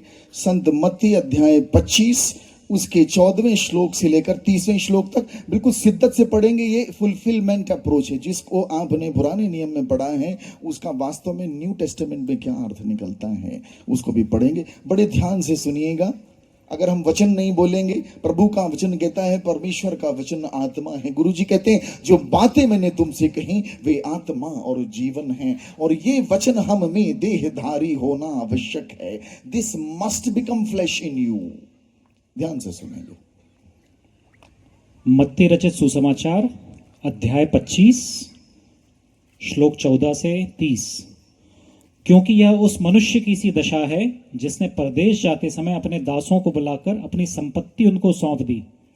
उसने एक को 5 तोड़े, दूसरे को 2 और तीसरे को 1, अर्थात हर एक को उसकी सामर्थ्य के अनुसार दिया, और तब परदेश चला गया। तब जिसको 5 तोड़े मिले थे उसने तुरंत जाकर उनसे लेन देन किया और 5 तोड़े और कमाए। इसी रीति से जिसको 2 मिले थे उसने भी 2 और कमाए, और जिसको 1 मिला था उसने जाकर मिट्टी खोदी और अपने स्वामी के रुपए छिपा दिए। बहुत दिनों के बाद उन दासों का स्वामी आकर उनसे लेखा लेने लगा। जिसको 5 तोड़े मिले थे उसने 5 तोड़े लाकर कहा, हे स्वामी, तूने मुझे 5 तोड़े सौंपे थे, देख मैंने ये 5 तोड़े और कमाए हैं। उसके स्वामी ने उससे कहा, धन्य हे अच्छे और विश्वासयोग्य दास, तू थोड़े में विश्वासयोग्य रहा, मैं तुझे बहुत वस्तुओं का अधिकारी बनाऊंगा, अपने स्वामी के आनंद में सहभागी हो। और जिसको 2 तोड़े मिले थे उसने भी आकर कहा, हे स्वामी, तूने मुझे 2 तोड़े सौंपे थे, देख मैंने 2 तोड़े और कमाए। उसके स्वामी ने उससे कहा, धन्य हे अच्छे और विश्वासयोग्य दास, तू थोड़े में विश्वासयोग्य रहा, मैं तुझे बहुत वस्तुओं का अधिकारी बनाऊंगा, अपने स्वामी के आनंद में सहभागी हो। तब जिसको 1 तोड़ा मिला था उसने आकर कहा, हे स्वामी, मैं तुझे जानता था कि तू कठोर मनुष्य है, तू जहाँ कहीं नहीं बोता वहाँ काटता है, और जहाँ नहीं छींटता वहाँ से बटोरता है। इसलिए मैं डर गया और जाकर तेरा तोड़ा मिट्टी में छिपा दिया। देख, जो तेरा है वह यह है। उसके स्वामी ने उसे उत्तर दिया, हे दुष्ट और आलसी दास, जब तू यह जानता था कि मैं जहाँ मैंने नहीं बोया वहाँ से काटता हूँ, और जहाँ मैंने नहीं छींटा वहाँ से बटोरता हूँ, तो तुझे चाहिए था कि मेरा रुपया सराफों को दे देता, तब मैं आकर अपना धन ब्याज समेट लेता। इसलिए वह तोड़ा उससे ले लो, और जिसके पास 10 तोड़े हैं उसको दे दो, क्योंकि जिस किसी के पास है उसे और दिया जाएगा और उसके पास बहुत हो जाएगा, परंतु जिसके पास नहीं है उससे वह भी जो उसके पास है ले लिया जाएगा। और इस निकम्मे दास को बाहर के अंधेरे में डाल दो, जहाँ रोना और दांत पीसना होगा। हालेलुया। यह ईश्वर की वाणी है, ईश्वर को धन्यवाद। प्रियो, आपको पता है हम लोग जब यहाँ बैठे हैं तो विश्वास का अभ्यास करने आए हैं। दाहिना हाथ ऊंचा करेंगे, बोलिए, हम यहाँ पर विश्वास का अभ्यास करने आए हैं। हम यहाँ पर विश्वास का अभ्यास करने आए। हाथ नीचे करेंगे। हमारे यहाँ पास्टर आशीष जी, एक सभा लगी, बड़ी सभा लगी, और उस बड़ी सभा में एक बीच टेबल में नींबू रखा हुआ था। काफी लोग थे, बड़े बड़े लोग, और एक पहलवान आया, उसने उस नींबू को पकड़ा और निचोड़ के धर दिया। बिल्कुल बड़ा वो विराट 200 किलो का वो पहलवान, और उसके हाथ हथौड़े जैसे, उसने वो नींबू उठाया और निचोड़ के धर दिया, और जांग में हाथ मार के बोलता, है कोई माई का लाल, इसमें से 2 बूंद निकाल के दिखा दे, मैं 2 लाख रुपए दूंगा। किसी की हिम्मत ना हुई, किसी के अंदर ये हिम्मत ही नहीं आई कि वो जाए, क्योंकि इतना बड़ा पहलवान, इतना बड़ा लोहे जैसा हाथ उसने निचोड़ के धर दिया, एकदम चरचरा के, उसमें एक बूंद नहीं बचा, और चिल्ला के कह रहा है, आगे निकाल के दिखाओ, 2 लाख रुपए इनाम दूंगा। कोई नहीं आया। थोड़ी देर बाद एक सुकटा पतला मरियल सा आदमी, एकदम सुकटा आदमी, पतला दुबला सा आया। उसने वो नींबू का उस टुकड़ा उठाया जो बिल्कुल निचुड़ गया था, उसने उसको पकड़ा और 10 बूंद निकाल के धर दिया। वो पहलवान उसके चरणों में गिर गया, बोले, महाराज कौन हो तुम? कौन हो भैया? ये कैसे कर दिए तुम? उस पतले सुकटे दुबले से आदमी ने कहा, ये कोई बड़ी बात नहीं है, मैं चाट पकौड़ी बेचता हूं बस में, मेरा डेली का काम है नींबू निचोड़ना, मैं डेली यही करता हूं। करत करत अभ्यास के जड़मती हो तो सुजान, रसरी आवत जात है सिल पर पड़त निशान। हम अभ्यास करने आए हैं। आपको पता है, जब पूरे ग्रंथ को देख लीजिए, एक अभ्यास की बात है। वही अब्राहम है, चलते हैं अपनी बहन पत्नी को बहन बना लेते हैं डर के मारे। लेकिन जब एक ऐसा अवसर आता है जहां गुरुजी उनके परमपिता कहते हैं कि अपने बेटे को बलिदान करने के लिए चढ़ा दे, हाँ हाँ हाँ, अरे बिल्कुल तैयार। उसको पता है कि जब वो पूरी यात्रा परिपक्व हो चुकी है, वो एक ऐसी अवस्था में खड़ा है, विश्वास का अभ्यास करते करते वो कहां पहुंच गया, सिद्धता के स्तर पर पहुंच गया है। बोलिए प्रभु यीशु महाराज की, परम पिता की, पावनात्मा की। आप जब प्रभु का वचन पढ़ते हैं, ये किसके लिए है? हमारे यहां किसी ने बड़ा सुंदर पंक्ति गाई है कि प्रेम जब अनंत हो गया, दिल दिमाग संत हो गया, तन बदन हो गए देवालय, मन भी महंत हो गया। निराकार जब तुम्हें दिया आकार, स्वयं साकार हो गया। युग युग से मैं बना रहा था मूरत तुम्हारी अलख अलेखी, आज हुई पूरी तो सकल खड़ी अपनी ही देखी। और उससे भी बड़ा अपराध कर गई ये पूजन बेला, तुम्हें चढ़ाने चला फूल तो मेरा ही श्रृंगार हो गया, मेरा ही श्रृंगार हो गया। हमारे लिए ही सब कुछ सजा गया, बनाया गया, संजोया गया है। आपके लिए है वो वाणी, ईश्वर के लिए नहीं है। आपके लिए उसने उतारा, ताया और संजोया है कि आपका जीवन अलाइनमेंट में आ जाए। बोले प्रभु यीशु महाराज की, परम पिता की, पावनात्मा की, आपके लिए संजोया है।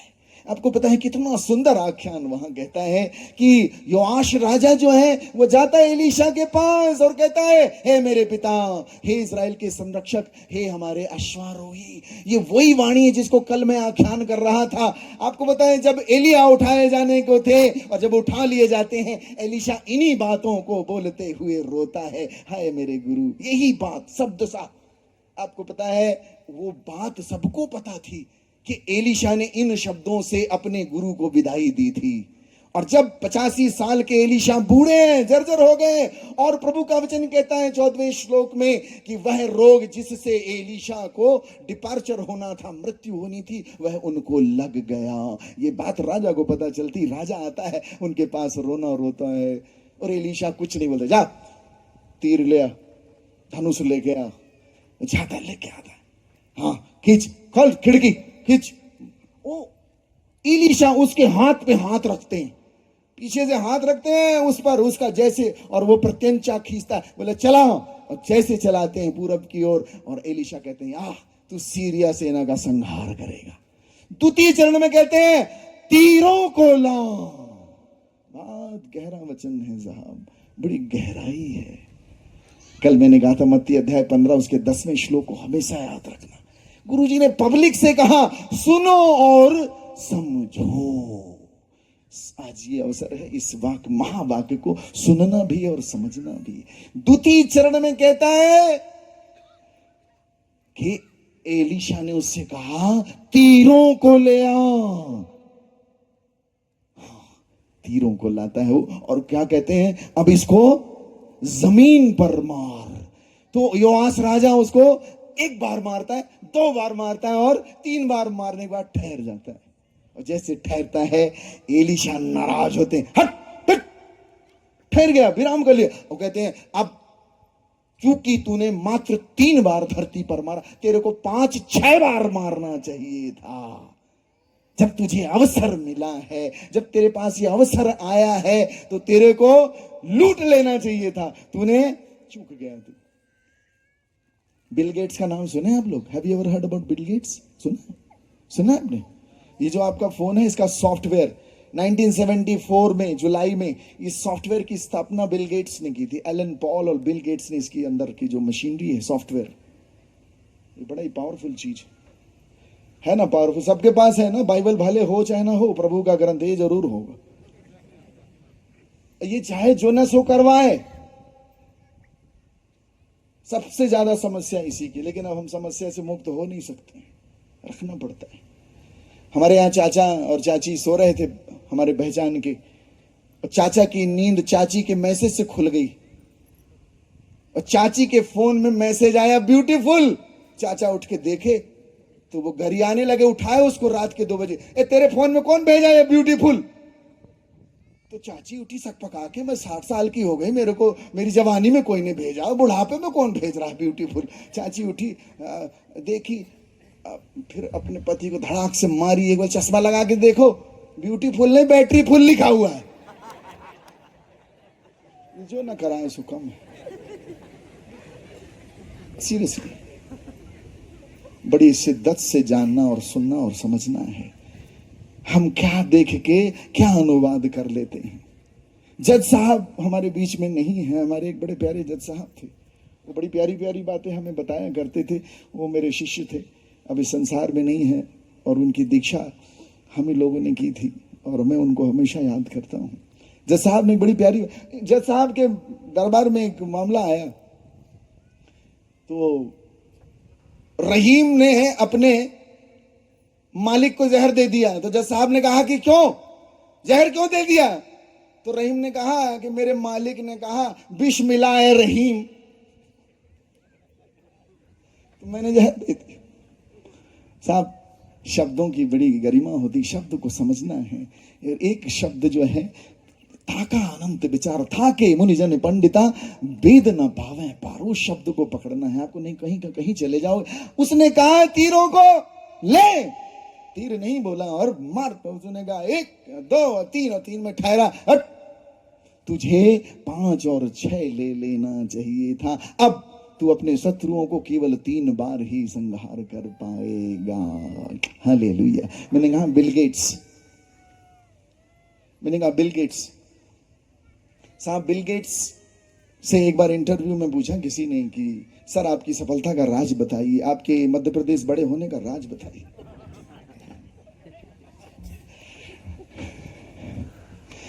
हम आपको सलाम करते हैं और आप एक मध्य प्रदेश बगल दोनों साथ बैठे हुए, ये हमको बड़ा भोजन खिलाते हैं। अभी जाएंगे तो रास्ते में कहो 2-2:30 बजे रोक के खान, 2:30 बजे हमको भोजन खिलाए। इनके लिए ताली बजा दो साहब, बड़े अजीज लोग हैं हमारे। बिल गेट्स से पूछा किसी ने, इंटरव्यू चल रहा है अंतरराष्ट्रीय स्तर पर, आपकी सफलता का राज बताइए, tell us the reason and the secret of your success. Bill Gates, और बिल गेट्स दुनिया के सबसे धनाढ्य लोगों में उनका नाम होता है। तो बिल गेट्स ने अपना सूटकेस खोला, चेकबुक निकाली और उस लेडी को देते हुए बोला कि ये लीजिए मैडम, और इसमें जितनी धनराशि लिखना है लिख दीजिए, मैं अपना सिग्नेचर कर दूंगा। वो डर गई, बोले सर क्या बात कर रहे हैं, पूरी दुनिया हमारा चैनल देख रही, सब लोग आपको देख रहे हैं, मैं प्रश्न ये पूछ रही हूँ कि आपकी सफलता का राज बताइए।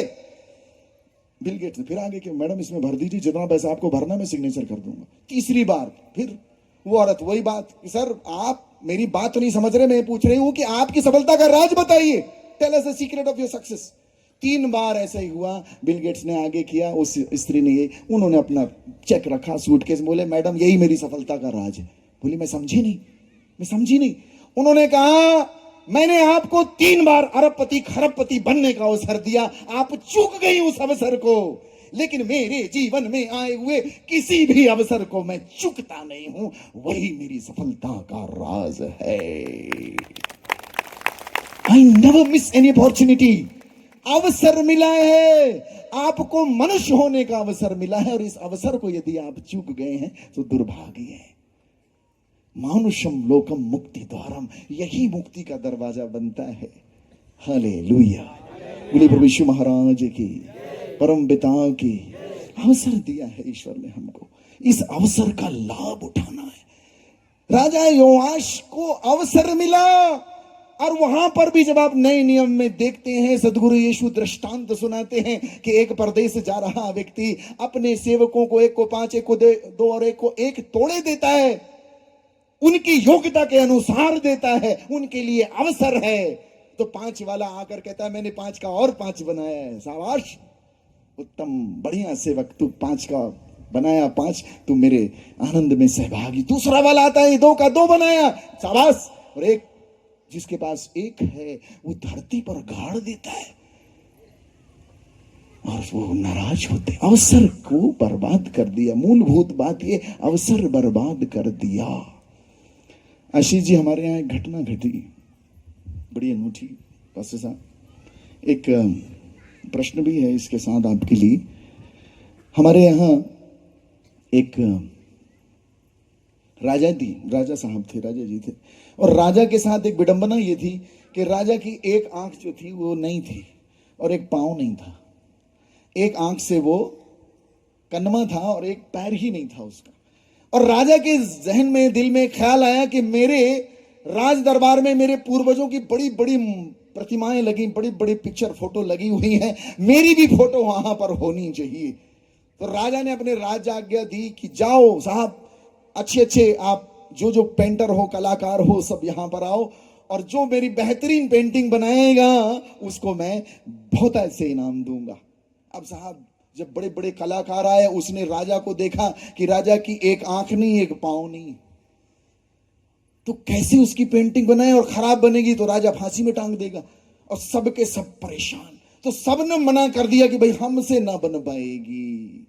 तो एक जवान उसमें पीछे बैठा हुआ, वो सामने आता, बोला राजा जी मैं आपकी तस्वीर बनाऊंगा, मैं आपकी फोटो बनाऊंगा। और सब उसके ऊपर हंसते हैं कि ये मरेगा, इसने मौत को बुलावा दे दिया। राजा जिसकी एक आंख नहीं, एक पांव नहीं, अगर खराब पेंटिंग बनेगी तो मार डाला जाएगा। लेकिन वो जाता है और 3 दिन बाद एक बेहतरीन तस्वीर बनाकर राजमहल में लेके आता है, और वो बड़ी सी तस्वीर एक बड़े से कपड़े से ढांकी हुई राज दरबार में लाई जाती है। और सब बड़े उत्सुक ये देखने के लिए कि क्या बनाया होगा।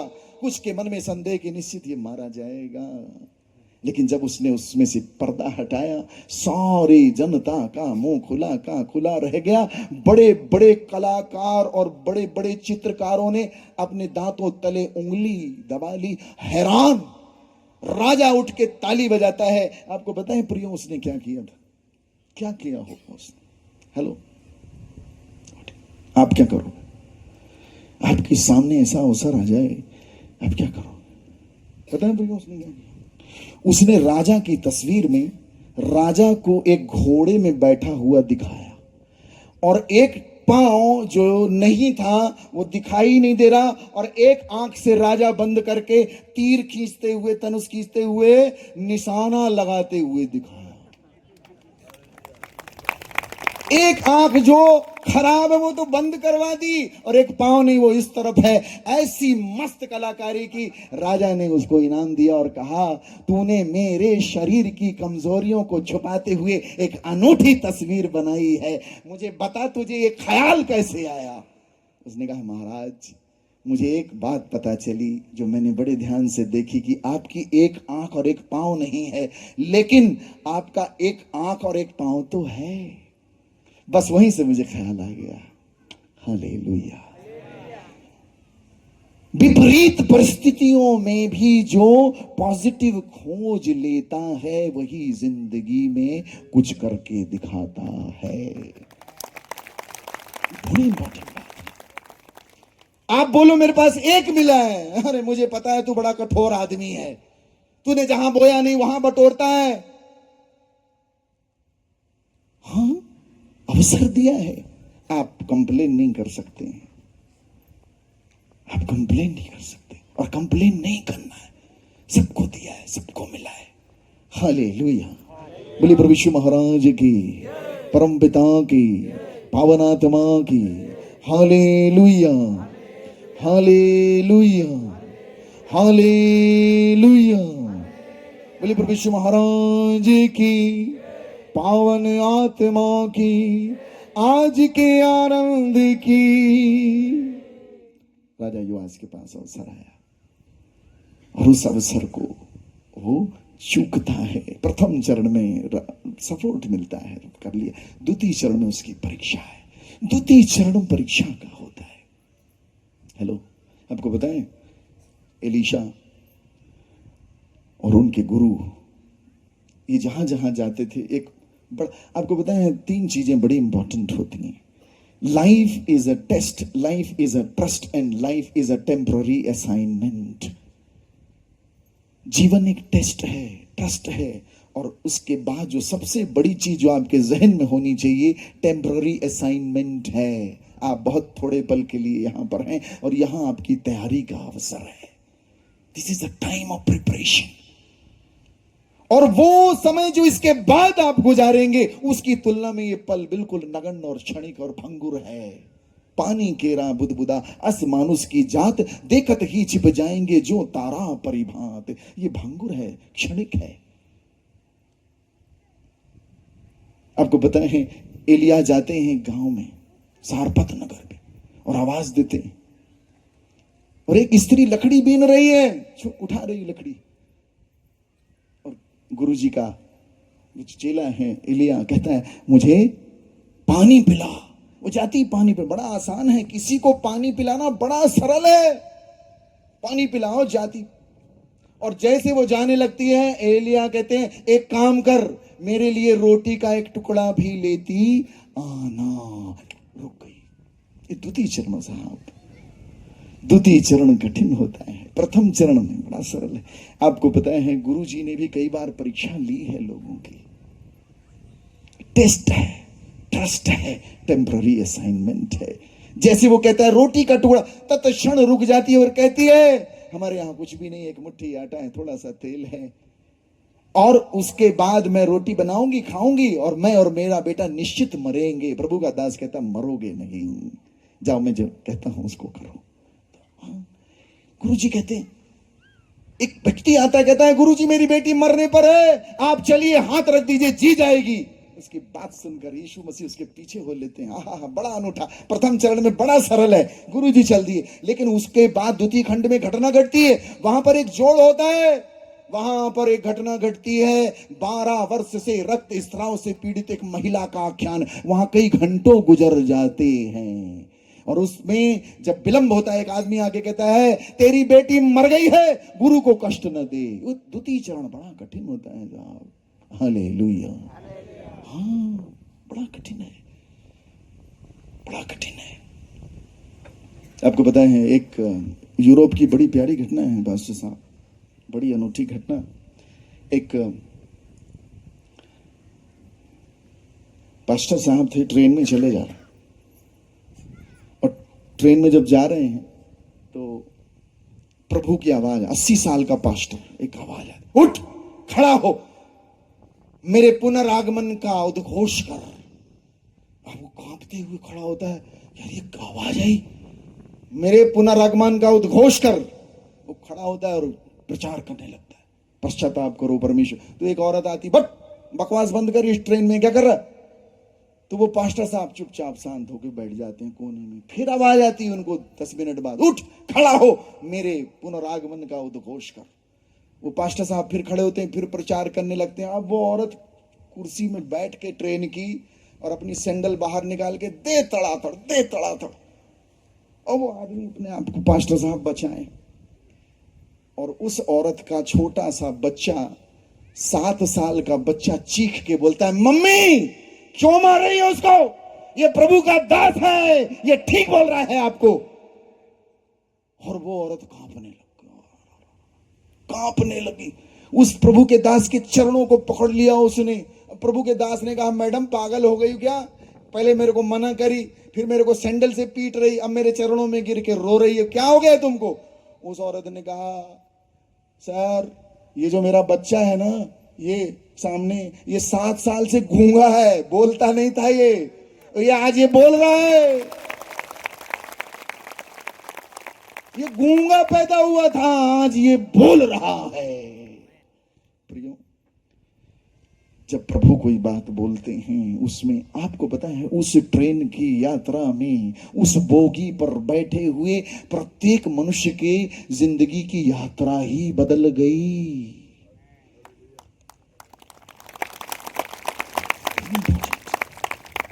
हमारे यहाँ जो ओबीडियंस है उसके लेवल हैं, एक होता है, एक सिस्टमेटिक है, एक स्पॉन्टेनियस है, और एक सैक्रिफिशियल है। सिस्टमेटिक, स्पॉन्टेनियस एंड सैक्रिफिशियल, ये 3 क्रम हैं ओबीडियंस के। प्रकृति बात मानती है, सूरज चांद तारे, देखो सिस्टम से चल रहा है, सिस्टम है। और एक होता है स्पॉन्टेनियस। स्पॉन्टेनियस, आप भी अपने बॉस की बात मानते हो, आप भी सुबह उठते हो, चलते हो, ओबीडियंस है, सहज है। लेकिन एक होता है सैक्रिफिशियल ओबीडियंस, जिसकी बात प्रभु का वचन कहता है। ये भक्तों के लिए है, प्रभु के लोगों के लिए। हालेलुया। बोलिए प्रभु यीशु महाराज की, परम पिता की, पावन आत्मा की। आपको पता है प्रियो, प्रभु ने अवसर दिया है, उस अवसर का लाभ उठाना है। मैं जहां से आता हूं, जिस क्षेत्र से आता हूं, मैंने बहुत ये पुरानी कथाएं पढ़ी हैं। हमारे यहाँ पे सत्यनारायण की कथा, भागवत कथा और शिव महापुराण की कथाएं होती हैं, बचपन से हमने पढ़ा है। आप मसीह परिवार से होंगे, यीशु को जानते होंगे, आपने जो देखा है पढ़ा, उससे कहीं ज्यादा मैंने ये सब चीजें देखी। और यीशु के पीछे जब मैं आया हूं तो चमत्कार के कारण नहीं आया हूं। और ये चमत्कार जिनकी आप बात करते हैं कि यीशु मसीह पानी पर चले, ये मेरे लिए कोई बहुत बड़ी बात नहीं है। यीशु मसीह ने 4 दिन के मुर्दा लाजर को जिंदा कर दिया, ये कोई बहुत बड़ी बात नहीं है। 5,000 लोगों को 5 रोटी इसे खिला दिया, कोई बहुत बड़ी बात नहीं है। ये कोई बहुत बड़ा विषय नहीं है। मैं जहां से आया हूं वहां एक भगवान पूरा सूरज ही खा गए। मैं जहां से आया हूं वहां पर एक भगवान ने पूरा पर्वत ही उठा लिया, सब अंडरग्राउंड हो जाओ। मैं जहां से आया हूं वहां तो भगवान ने पता नहीं क्या क्या कर डाला है, लेकिन मेरी दृष्टि वहां पर नहीं है। मुझे कौन सी ऐसी चीज है जिसने रूपांतरित कर दिया है, मेरे हृदय को एक अनूठे स्वर्गीय धुन और राग से भर दिया है, वो ये बात है जो मुझे छूती है, रूपांतरित करती है। प्रियो, अगर यीशु मसीह की महाबलिदान की गाथा मेरे ग्रंथ में, मेरी भाषा में लिखी जाती, आपको पता है प्रभुता क्या है? What does it mean by God? GOD, generator, operator, discharger. Generate करने वाला, ऑपरेट करने वाला, डिस्चार्ज करने वाला, वही जन्मत आ उ मा, अकार उकार मकार, वही उत्पन्न करता है, वही चलाता है, वही बुझाता है। GOD, God. तो मैं इस GOD गॉड की डेफिनेशन क्या है हमारे यहां पे, इसीलिए कई हाथ कई पांव बनाए उसकी। सामर्थ, धन से लादा, पैसों से लादा, मतलब बलवान, शक्तिशाली, समृद्ध, उसकी परिभाषा ही यही है।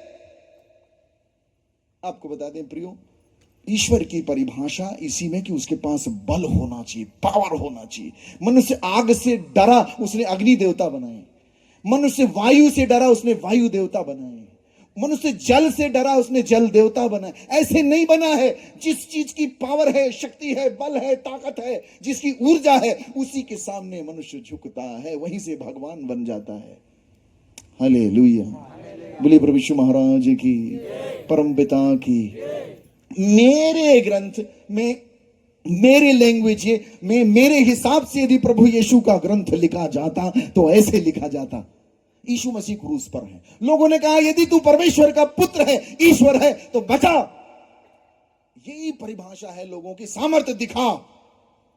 तो मेरे ग्रंथ अगर मेरे हिसाब से लिखा जाता तो क्या लिखा जाता? अतएव यीशु मसीह क्रूस से नीचे कूद पड़े, जीवा बाहर निकाली और शत्रुओं की गर्दन काट डाली, स्वाहा। ऐसा होता। हाँ, लेकिन एक चीज जो मुझे उसको ईश्वर मानने के लिए विवश करती है, ये परमेश्वर है। एक ही चीज कि यीशु मसीह क्रूस पर टंगा हुआ है और कहता है, हे पिता इन्हें क्षमा कर दे, ये नहीं जानते ये क्या करते हैं। मात्र एक चीज मुझे विवश करती है ये बात मानने के लिए कि ये ईश्वर है, और कोई कारण नहीं है। जीसस वास्तव में प्रभु क्रूस पर है। वो रूप है, विराट रूप, और उसका वो शब्द निकलना, इन्हें क्षमा कर दे। मैं नहीं कर पाऊंगा। अरे यार, हीरो मर जाए फिल्म में, पूरी फिल्म बंद नहीं हो जाएगी। हाँ, हमारी ये मूवी में, इस घटना में वो हमारा हीरो ही मर जाता है। हालेलुया। इसीलिए ये पुस्तक अनूठी है, आपके और मेरे द्वारा लिखी गई नहीं है। हालेलुया। बोलिए प्रभु यीशु महाराज की, परम पिता की, पावन आत्मा की। और इसीलिए वो आपसे हिसाब मांगेगा कि ये अनूठी चीज आपके पास आई हुई है, ये अवसर आया हुआ है। Hallelujah, hallelujah. बोलिए प्रभु यीशु महाराज की। हम लोग शुभ अशुभ मानते हैं आप लोग? ये दिन सोमवार है, मंगलवार है। मैं ज्योतिष पढ़ के आया हूँ, ज्योतिषाचार्य हूं मैं। आप आओ मेरे पास बैठो, मैं आपका हाथ देख के बताऊंगा। देख, बड़े खुश हो रहे हैं। हाँ बाबा हमारा। मेरे पास बहुत लोग आते हैं, सही में। एक औरत मेरे को देख के बोलती, बाबा रामदेव। आप बाबा रामदेव जैसी दिखती हैं। मैंने कहा नहीं, बाबा रामदेव की एक आंख टेढ़ी, मेरी दोनों ठीक ठाक है, यही अंतर है। बाबा रामदेव। औरत आई एक बाबा के पास, बोले बाबा बाबा कुंडली लेके, कुंडली होती है एक जिसमें जन्म तिथि होती है, हम भी बनाते हैं, वो बनाते थे, अभी भी बना देंगे अगर आप लोग बोलोगे तो। हाँ कुंडली, कुंडली देखो, तेरा नाम सीता, हाँ हाँ, तेरे पति का नाम मोहन, हाँ बाबा आप अवतार हो, तेरे 4 बच्चे, अरे बाबा आप तो साक्षात भगवान हो, कल तूने 20 किलो चावल खरीदा, 10 किलो शक्कर, हाँ हाँ भाग तेरी, राशन कार्ड लेके आई।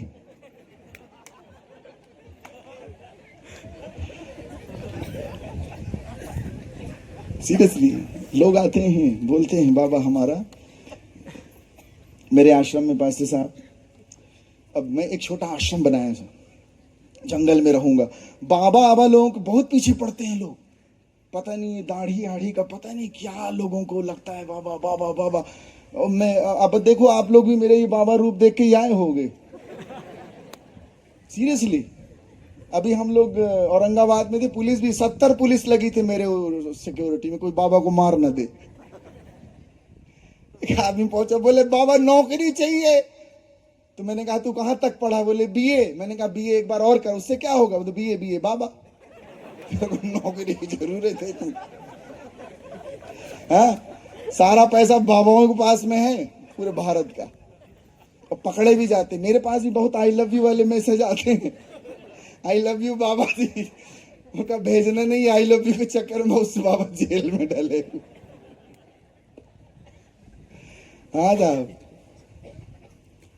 बहुत अच्छा। तो बहुत से लोग आते हैं हमारे आश्रम में, पास्टर जी सत्य घटना है, सत्य घटना में कुटिया बनाई अपनी, वहां रहने, रात की 2 बजे मेरे पास लोग आए, 2 बजे रात के, मुर्गा दारू ले लेके, लाइन लगी हुई, मुर्गा और दारू ले लेके खड़े हुए, लाइन लगी हुई। पहले दिन 10 दिन भगाओ, अरे भागो ऐसे, क्या लेके आए, वो मुर्गा पका के खाओ, पका के खाओ, उल्टा लटका, काले रंग का मुर्गा और 1 बोतल दारू लगे। पहले दिन भगाया, भाग गए, दूसरे दिन फिर आए, ऐसे रोज 150 लाइन लगी। मैं अपने मैनेजर को, मेरे लड़के को मैं पूछूं कि ये क्या है, क्यों लेके आते हैं, बोले बाबा जी ये कहते हैं यही चढ़ता है। मैंने कहा यही चढ़ता है, ये क्या तमाशा है, मुर्गा दारू भगवान खाएगा, ये कौन सा तमाशा है।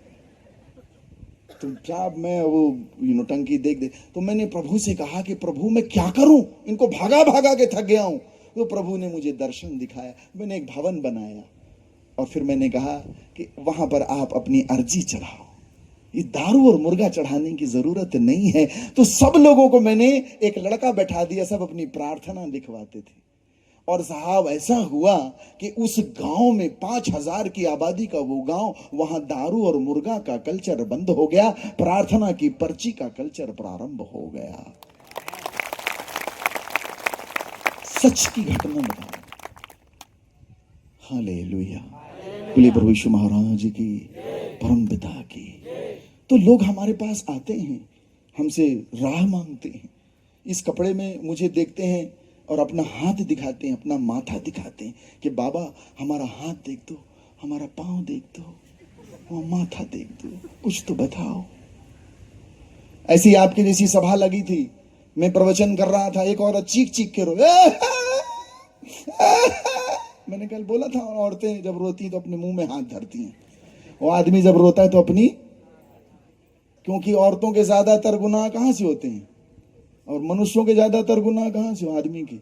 हाँ तो अपनी आंख सेकने न लग जाना बाजार में जा जाके, से कर जाएगी। उस साहब औरत रोए पश्चाताप के ऊपर, प्रवचन 3 दिन से चल रहा, ओह मेरे को न रहा गया, मैं माइक के कॉर्ड ले, और मेरे को मना है, ये तो आप बहुत कम लोग बैठे हैं, मेरे को मना है कि आप नीचे नहीं उतरेंगे, और वो 15 फीट ऊंचा था वो मंच, लेकिन मैं उतरा, उस औरत के पास गया, सिर में हाथ रखा, मैंने कहा मम्मी मत रो, 3 दिन से तू रो रही है, मुझे पता है तुझे पश्चाताप हो रहा है, तेरा हृदय रो रहा है, तेरे अंदर कोई बदलाव के भाव आ रहे हैं। उसने कहा बाबा जी कोई बदलाव के भाव नहीं आ रहा है। तो मैंने फिर क्यों रो रही है, बोलती बाबा जी 15 दिन पहले हमारा बकरा मर गया, वो बकरा की दाढ़ी बिल्कुल आपके जैसे थी। मानोगे नहीं साहब, मैं भागा वहां से तिल मिला के, बिल्कुल ऐसा मैं सपने में नहीं सोचा था कि ऐसा कोई उत्तर मेरे को देगा। उसको मेरे को देख के उसको बकरा याद आ रहा अपना। अब बोलती आपकी दाढ़ी बिल्कुल हमारे बकरा type. Can you imagine that? साहब मैं वहां से भागा और फिर उसके बाद मैंने कहा कि नित्यानंद बहुत होशियारी में नीचे ना उतरा करो, अपनी लुटिया ना डुबा लेना। हाँ। तो ये संसार है जो बाहर देखता है, लेकिन जिस गुरु के पीछे हम हो लिए वो क्या देखता है? हृदय। प्रभु का वचन कहता है कि मैं परमेश्वर हृदय को तौलने वाला यहोवा हूं। मनुष्य का स्वभाव है वो रूप रंग देखता है, प्रभु हृदय को देखता है। बोली प्रभु यीशु महाराज की, परम पिता की। हम लोग का स्वभाव है ना, शुभ अशुभ नापते हैं। मैं जहां से आया हूं इसी का है खेल पूरा। पत्थर अंगूठी, मैं ये सब कुछ जानता हूं। सच में आपको भी मेरे पास बैठोगे तो आप, मुझे पता है पैसा कैसे कमाना है, बहुत आसान है। ये अर्ची पर्ची वाले बाबा मेरे सामने खड़े भी नहीं होंगे। मैं बड़े चुनौती के साथ बोल रहा हूं। एक प्रश्न पूछेंगे उसका उत्तर ही नहीं है। और जो बाबा जितना ढोंग फैला रहा है उतना ही प्रसिद्ध होता है। वो जितना अंधविश्वास फैलाएगा उतना ही उसकी मान्यता और उसका उतना ही ख्याति होती है। अनूठी बात, क्योंकि संसार को वही चाहिए, मनुष्य उसमें बड़ा खुश होता है। हालेलुया, बोली प्रभु यीशु महाराज की, परम पिता की। लेकिन आज मैं एक साधु होके आज आपसे एक निवेदन करूंगा, प्रभु के पीछे चलिए, इधर उधर नहीं देखना। बहुत भटकाव है, नहीं तो तुम्हारे दोनों पांव कट जाएंगे, कहीं के न बचोगे। हालेलुया। हमारे यहाँ पास्टर साहब जी एक अनूठी घटना घटी। राजा साहब का एक नगर गांव था, बड़ा एक राज दरबार। राजा के पास भी खबर पहुंची। गांव में, नगर में एक ख्याति हो गई कि एक आदमी है और उसको लोग बोलते इसका मुंह देखने के बाद खाना खाने को नहीं मिलता। सुबह अगर इसका मुंह देख लें तो खाना खाने को, एक ख्याति फैल गई पूरे गांव में। राजा साहब के पास खबर पहुंची। राजा ने कहा ऐसा कौन सा आदमी हमारे गांव में, इस नगर में कौन सा ऐसा आदमी है जिसका मुंह सुबह सुबह देख लो तो खाना खाने को नहीं मिलता? ऐसे बोलते हैं ना आप लोग, क्या आप शुभ अपशुकुन मानते हैं, करते हैं आप लोग? होता है इसका मुंह देखने के बाद। राजा ने कहा बुलाओ उसको, कौन आदमी ऐसा, ये नगर में कौन आदमी, देखे हम भी जांच पड़ताल की जाए। राजा ने उसको बुलाया, तू मेरे राजमहल में मेरे साथ सोएगा, तू सोएगा यहाँ। राजा ने उसको अपने राजमहल में सामने वाले पलंग में सुलाया और राजा ने परखना चाहा, जानना चाहा सच्चाई को। और राजा ने कहा सुबह सुबह उठकर मैं इसका मुंह देखूंगा। राजा ने सुबह सुबह उठकर उसका मुंह देखा, देखें क्या होता। सुबह मुंह उठ के देखा और ऐसी विडंबना हुई। राजा साहब पूरे दिन राज कार्य में, राज्य की व्यवस्था में, प्रजा के साथ बहुत बिजी हुए, खाना खाने को नहीं मिला। ऐसा संजोग बना कि राजा को सही में खाना खाने को नहीं मिला। राजा शाम को खुंदक में बोले ये बात बिल्कुल सच है, मैंने इसका मुंह देखा, मेरे को खाना खाने को नहीं, इनका मुंह देख लीजिए आपको खूब खाना खाने को मिलेगा। पूरे दिन राजा खाना नहीं खा पाए। राजा शाम को बोले ऐसे बेकार आदमी को फांसी पे चढ़ाओ, राज में दरबार में, इस राज्य में रहने लायक नहीं, इस नगर में। और राजा साहब उसको फांसी में चढ़ाने के लिए खड़े सामने, बहुत चढ़ा फांसी में इसको। बोले राजा साहब कुछ कहना है? हाँ बोल। बोले राजा जी एक बात बताओ, आपने मेरा मुंह देखा, आपको पूरे दिन खाना खाने को नहीं मिला, और मैंने आपका मुंह देखा, मेरे को मौत मिल रही है। मैंने आपका मुंह देखा, मुझे मौत मिल रही है। आपने मेरा मुंह देखा था, उसमें तो मात्र आपको खाना खाने को नहीं मिला। आप ये बताओ, सबसे ज्यादा अपशकुनी तो आप हैं। राजा साहब की आंखें खुल गई। हालेलुया, बोलिए प्रभु यीशु महाराज की। अब धीरे से खड़े हो जाइए।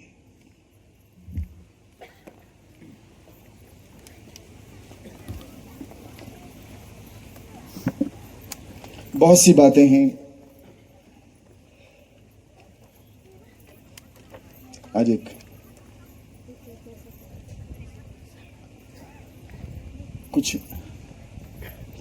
गीत गाते हैं, ठीक है? हमारा एक नया लॉन्च गीत है, उसको शिद्दत से गाएंगे, एको डालेंगे, एको। Very good, hallelujah. थोड़ा एको डाउन करेंगे, एको डाउन करेंगे, बहुत ज्यादा एको। हेलो, हालेलुया, बोलिए प्रभु यीशु महाराज की, परम पिता की, हालेलुया। ऊपर ताली हो जाएंगे सब लोग।